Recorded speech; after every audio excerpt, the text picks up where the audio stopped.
contigo e também por receber esse elogio, né? A gente sabe que uma eleição sempre é difícil, né? Não, mas eu acho que a gente tem que reconhecer os trabalhos, né? Você deixou de...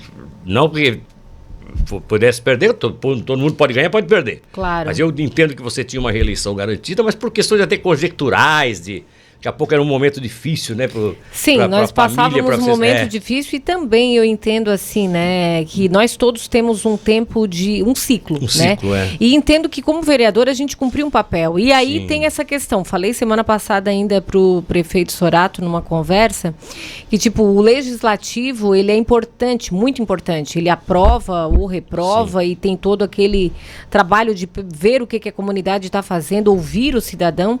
Só que o vereador mesmo ele não pode fazer nada. Por quê? Porque se o executivo não ir fazer, é complicado. Então, o vereador ele é muito cobrado de coisas que não é nem função dele, né? E no final da história cai no lombo do vereador, né? Exatamente. Aí as pessoas julgam por não entender o processo ao vereador que não está fazendo nada. Só que não é o vereador que tem que fazer. Né? Sim, o papel do vereador fazer. E aí isso é um tipo de coisa que para mim, que sou mais perfil de trabalho mesmo, de botar a mão na massa, eu ficava frustrado, eu disse, poxa, meu Deus, não dá para fazer, então... E que é pior, né, que às vezes o vereador, por questões partidárias, de compromissos partidários, de estar fazendo parte de uma coligação, ele fica meio que impedido também de fiscalizar de fato as coisas. Ah, né? mas aí eu acho que é complicado, sabe? Porque se o povo te elegeu... Pra ti é complicado. Se o povo elegeu, tu tem que fazer, independente de partido. Pra ti é complicado. Por isso que daqui a pouco tu não tivesse, nem te animasse muito de continuar, porque tu sabia que esses processos acontecem, né? Acontecem na política, só que eu penso o seguinte, tu tens a tua maneira de fiscalizar e de cobrar até, né? Porque tem coisas que tu tem que ir ajudar. Mas a falta de independência.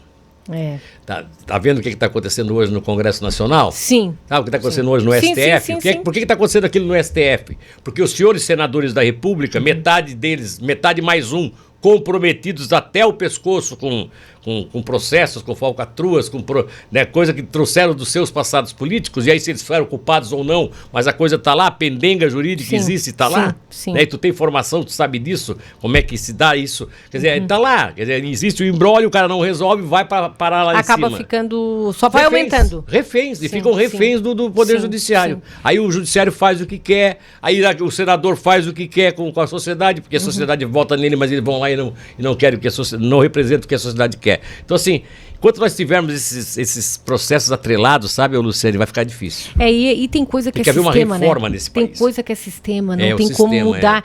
E às vezes a gente se frustra, sabe, Milton? A gente fica pensando assim, meu Deus, não tem como mudar, botar tudo...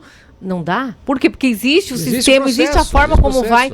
E aí, por isso que eu penso que nós temos que ter pessoas de bem, pessoas que representam, pessoas que têm essa consciência cidadã.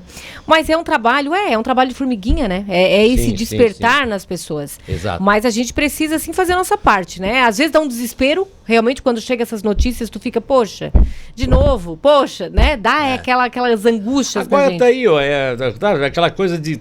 Poxa, de A ou de B, é da direita ou da esquerda, tem envolvimento do Flávio Bolsonaro, não tem. Mas, cara, vai lá, tá lá, o viés da coisa, pai Jacques Wagner, lá na Bahia, tempos atrás, quando o Vorcaro começou a trabalhar com esse negócio de pegar pensão, de pegar tudo isso e jogar no fundo dele, lá fazer aquelas coisas de arrumar dinheiro pro banco dele. Lá na Bahia tinha. Quer dizer, aí surge isso hoje, a gente fica. Sabe o que eu fico pensando? Eu não fico pensando, pegaram o PT, não. Fico pensando, que tristeza. Tristeza. Cara. Não, aí. Que tristeza de novo. Esse tipo de notícia é lamentável. A gente escuta e eu fico pensando, poxa.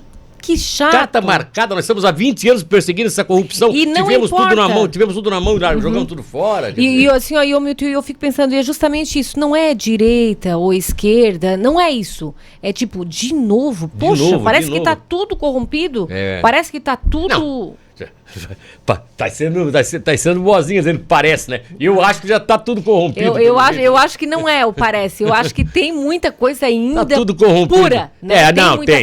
Isso tem. Infelizmente, me parece que são muito poucos, né? A gente fica pensando, poxa... Tem pessoas que realmente são puras, tem pessoas que querem... E a gente para pensar, né? Hoje nós temos 513 deputados federais, nós temos senadores, nós temos gente por tudo quanto é lugar, tem muita gente boa fazendo e nem aparece, nem sabe? Aparece. Eles nem deixam aparecer. E são são... Exatamente, eles não deixam aparecer ou pessoa que nem quer. Eu fico te pensando, e eu fico falando pra ti, justamente, que nós estamos aqui no município hoje, né? É algo pequeno, cidade de Tubarão, estamos aqui no sul, partido que querendo ou não é pequeno, e a gente começa a despertar nas pessoas e tem gente de bem que diz assim, ai Lu, política, tu não sabe o que tá acontecendo na política? Tu acha que eu vou botar meu nome?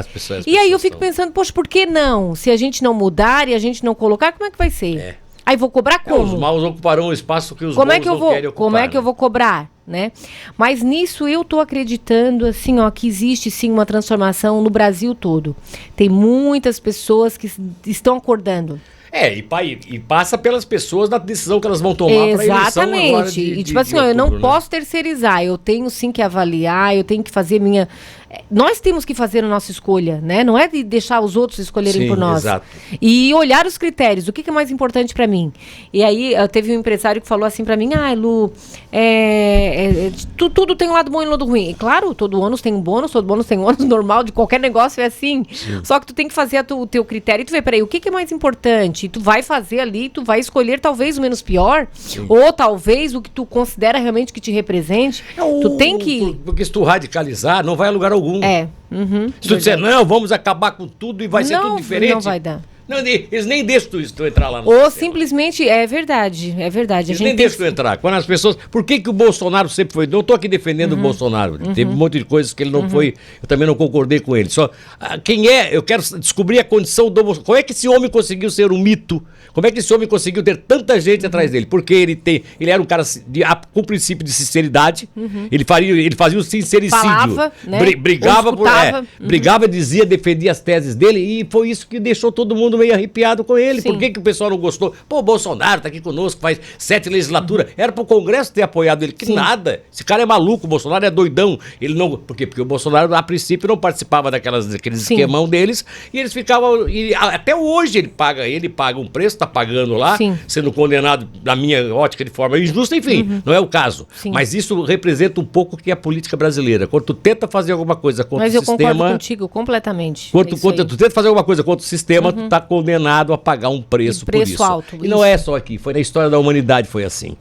Pega a história da humanidade, de todas as coisas, tu vai ver que tudo que quando se estabelecia uma força para ser contra o que estava funcionando, havia força contrária. Mas eu fico pensando assim, né?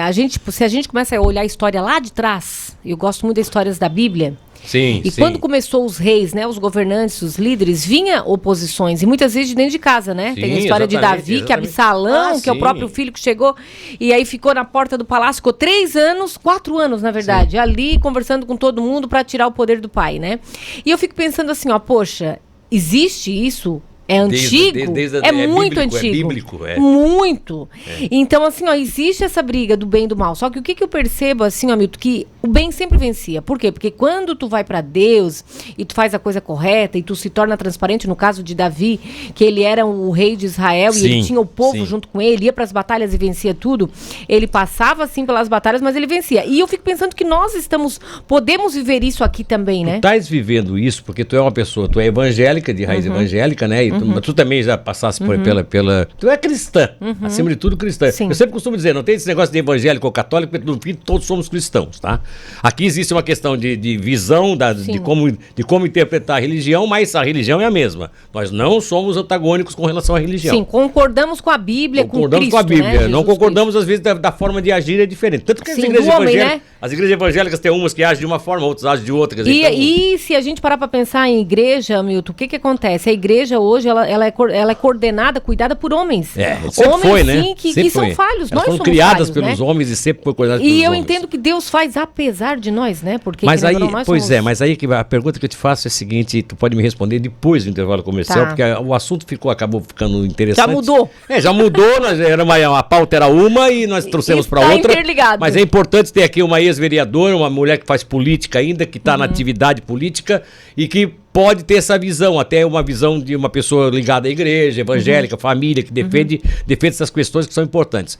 A pergunta que eu faço é a seguinte, né, que eu acho assim que a gente tem que sempre refletir sobre isso. Será que esses homens que hoje estão nesse sistema não se afastaram muito da religiosidade, ou seja, não se afastaram dos princípios básicos da religião, que é amor, fraternidade, respeito, honestidade, que são princípios básicos? Depois pode me responder isso. Opa! Tem pouca gente que trata isso dentro. E quando se trata, o que eles dizem? Ah, da bancada evangélica. Ah, é da bancada que defende. Poxa. Já quero responder agora. Tem que esperar o intervalo? Não, depois do intervalo. Senão eu vou atrasar o break e eu vou apanhar aqui da produção. Lá, Um minuto só. ouvir os patrocinadores. Esta é a Cidade